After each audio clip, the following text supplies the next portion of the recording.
How we doing, folks? Your host Moose here as we welcome you back to the Pitt Panthers Football Network for our Week 11 Panther Nation #recap show as we recap the Pitt Panthers beating the Georgia Tech Yellow Jackets, and we look around the nation and forward to next week. Obviously, huge game for the Panthers, a come-from-behind victory. Georgia Tech jumped out to a 20-7 lead, and yet the Panthers were able to bounce back. They got a late field goal at the end of the second quarter, and then 3 unanswered touchdowns in the fourth quarter, all on the ground. An unbelievable performance from the Panthers. Their defense battened down the hatches in the second half and really shut down that Georgia Tech option attack. You have to say the game planning from Georgia Tech wasn't great as well.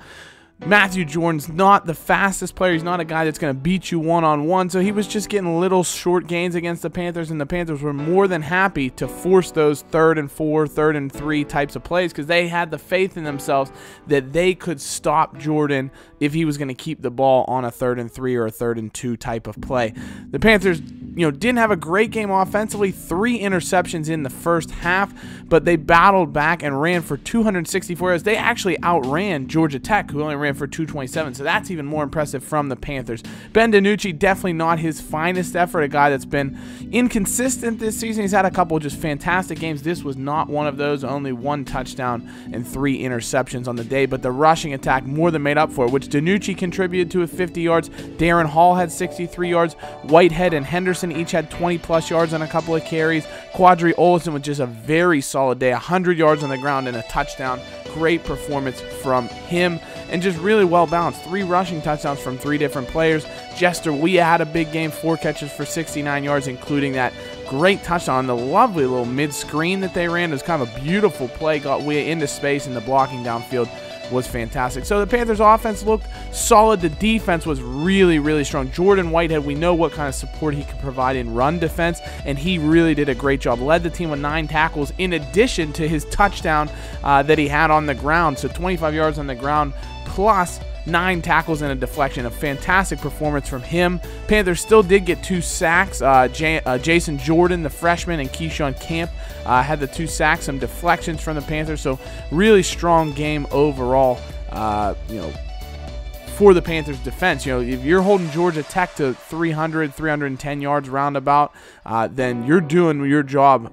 No doubt about that. So the Panthers shut down the Georgia Tech. If you told them they were going to hold Georgia Tech's rushing attack under 300 or 250 yards, that's more than what they went to ask for. J.J. Green only got 4 carries on the ball. He had 2 catches as well. So if you can hold their best player to just 6 touches of the ball, that's fantastic. And it came down to the Panthers' strategy of just, letting Jordan try and beat them with his legs. You take away the options of pitching to Green and make Jordan have to make some plays, and the Panthers shut that down very well in this victory. Now, across the ACC, we got Syracuse improving to 6-3, so they're bowl eligible already, and technically they play Clemson coming up. They could be making a run at Clemson's ACC Atlantic Division title, so that's very interesting. Miami wins again, beating Duke 27-7, so that's the Panthers' opponent for next week that went down to the Hurricanes, who are the Panthers' opponent for the last game of the season. Louisville beat Rice in a tighter battle than it probably should have been. Boston College beats NC State, and Virginia Tech obliterates North Carolina 40-10 at Lane Stadium. So a big win for the Hokies there as they keep shooting up the rankings, I'm sure. In the top 25, of course, a lot of ACC games to start off, but then Texas beating Iowa State, who's really struggled this year, 35-25. Texas Tech improves to 7-1 with their win over Kansas State. Wisconsin beats Iowa in overtime, so a really tough game for the Hawkeyes. They're trying to pull the upset, but the Badgers win there. Penn State 38-23 over Michigan. Saquon Barkley had an absolute day and a half in that one. We'll see when we get to the players of the week. Arizona State upsets number 7 Washington, so the Huskies drop to 7-2 with the upset loss to the Sun Devils in that one. TCU beats Baylor. Ohio State stays unbeaten as they beat Michigan State. UCLA beats Arizona in a big victory. They're knocking off the Wildcats, who had just beat USC in a big game. Arkansas State stays unbeaten. Notre Dame obliterates South Alabama 62-0 for the Fighting Irish. Of course, we saw Virginia Tech won. Tennessee won over Mizzou. Stanford upsets USC, so that's 2 losses on the trot for USC, 2 in a row that they've dropped now since going to 8-0.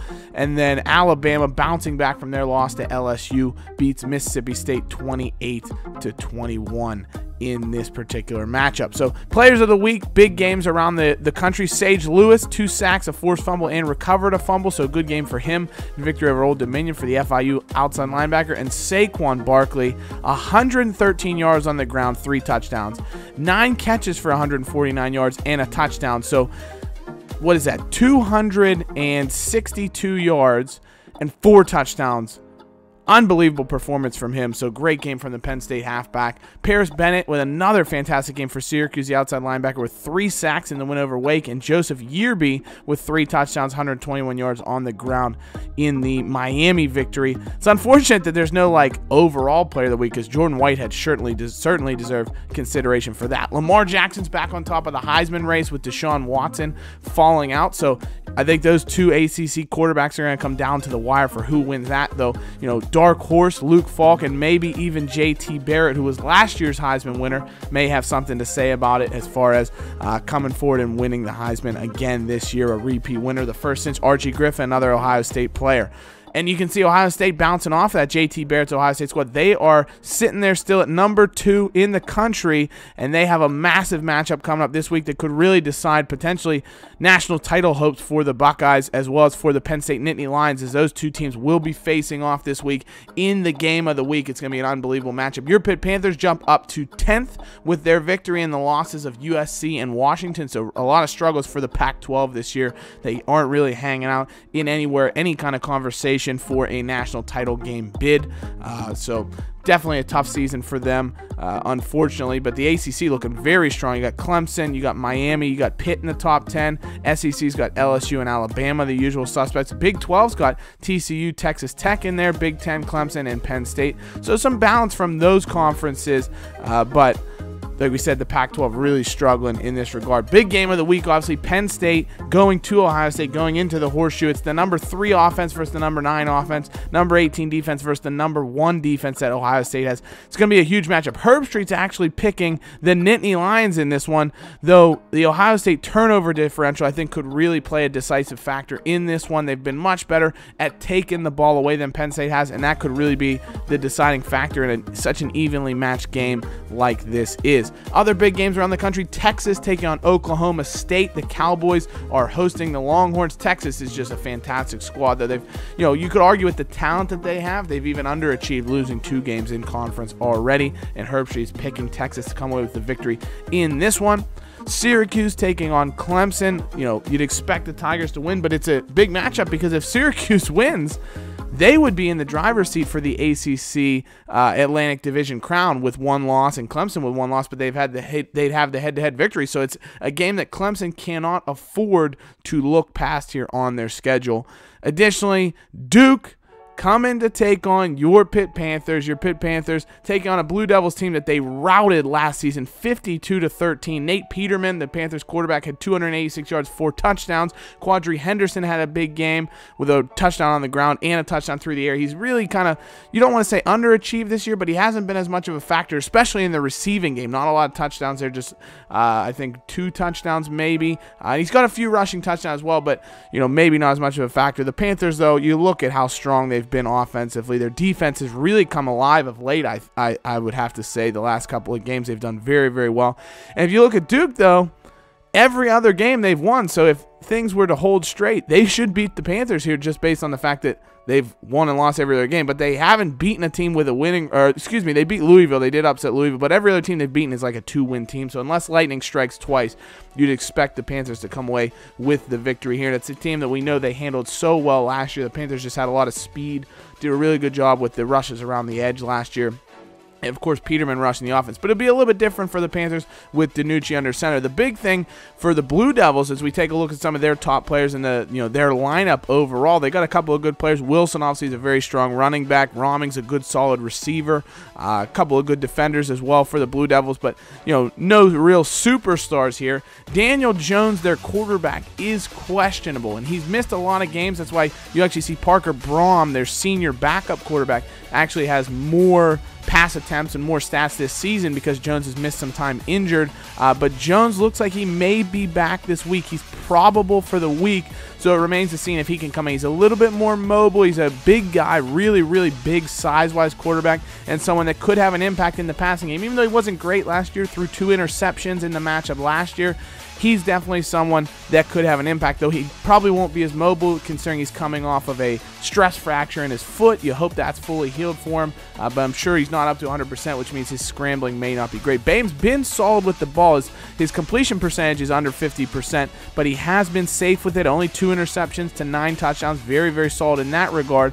So honestly, you know, whichever quarterback comes out for the Panthers, you expect them to at least be safe with the ball, try and not turn it over, and let their offense just do its job. For the Panthers, obviously, big players to keep in mind. Jordan Whitehead, again, we know he can make an impact on both sides of the ball. Weas finally seems to be catching his stride.